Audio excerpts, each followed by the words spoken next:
दागी गई, उनके बच्चों को मारा गया, उनकी बहनों को, उनकी माओं को, उनकी बेटियों की इज्जतें लूटी गई, उनके बूढ़ों को शहीद कर दिया गया, इसलिए क्योंकि वो मस्जिद अक्सा में नमाज पढ़ा करते थे। मैं मुसलमानों से ये बात कहता हूँ, वो ये समझे कि किबला अव्वल जो है हमारा बैतुल मक़दस है। अल्लाह के रसूल अलैहिस्सलाम ने उस किबले की जानिब तकरीबन 16 महीने तक नमाज पढ़ी है।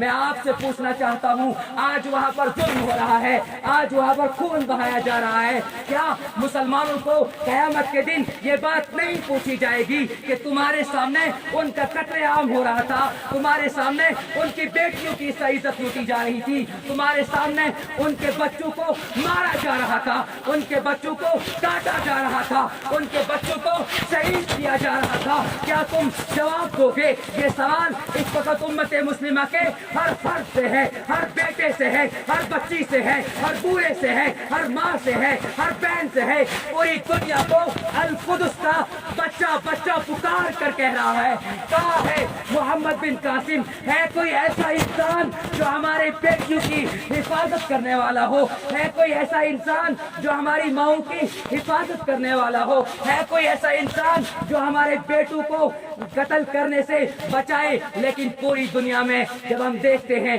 कोई नहीं है। अल कुदस में मुसलमान बेचारे शहीद हो रहे हैं, रमजान के महीने में उन्हें शहीद कर दिया जा रहा है। लेकिन एक बात याद रखनी चाहिए उन काफिरों को, उन अरबाब हुकूमत को जो ये समझते हैं कि हम जुल्म करेंगे इसके बाद हम कामयाब हो जाएंगे।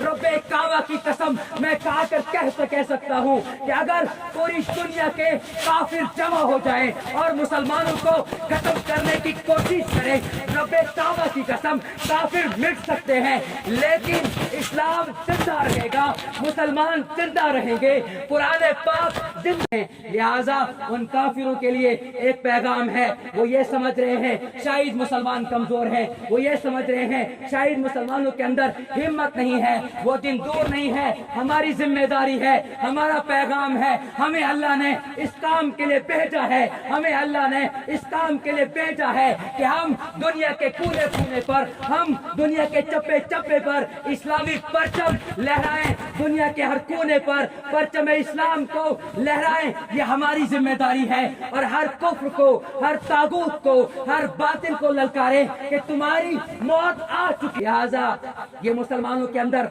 यकीन होना चाहिए, ये मुसलमानों के अंदर एक पैगाम होना चाहिए, ये मुसलमानों के अंदर एक जुर्रत होनी चाहिए, ये मुसलमानों के अंदर एक बेबाकी होनी चाहिए। वरना ये बात याद रखना, अगर मुसलमानों ने यहाँ से फलस्तीन के लिए दुआ नहीं की, अगर मुसलमानों ने उनका हाथ नहीं बटाया, अगर मुसलमान उसी तरह वो खुशियां मनाते रहे, अगर वो सोचते रहे ये तो जुल्म फलस्तीन पे हो रहा है, हम पे नहीं होगा, हरगिज ऐसी बात नहीं है। अगर आज उनके बेटे मारे जा रहे हैं, कल हमारे बेटे मारे जाएंगे। अगर आज उनकी बेटियां की इज्जत लूटी जाती है, कल हमारी बेटियों, हमारी बहनों की इज्जतें लूटी जाएगी। अगर आज उनके बूढ़े लोगों को मारा जा रहा है, कल हमारे बूढ़ों को मार दिया जाएगा। लिहाजा उम्मत मुस्लिमा की जिम्मेदारी है, उम्मत मुस्लिमा के हर फर्द की जिम्मेदारी है वो इस एहसास को समझे और दुनिया में वो सोच पैदा करे जो सोच मोहम्मद बिन कासिम में पैदा थी, जो सुल्तान सलाहुद्दीन अय्यूबी में पैदा हुई थी। लिहाजा हम सब तैयार करेंगे, इंशाअल्लाह हम मोहम्मद बिन कासिम बनेंगे, हम सुल्तान सलाहुद्दीन अय्यूबी बनेंगे, हम नूरुद्दीन जंगी बनेंगे और इंशाअल्लाह फलस्तीन को आजाद करके रहेंगे, फलस्तीन को आजाद करके रहेंगे। हर बेटी की हिफाजत करेंगे, हर भाई की हिफाजत करेंगे, हर मजलूम की हिफाजत करेंगे, इसलिए कि मेरे रब ने कुरान पाक में फरमाया है वअंतुमुल आलौना इन कुंतुम मुमिनीन, तुम ही सरबुलंद रहोगे, तुम ही कामयाब रहोगे अगर तुम मोमिन हो। लिहाजा सबसे पहले हमारी जिम्मेदारी है हम मोमिन बने और अल्लाह रब्बुल इज्जत से दुआ करते हैं जहाँ जहाँ मुसलमानों पर परेशानियां हैं, मुसलमानों की परेशानियों को दूर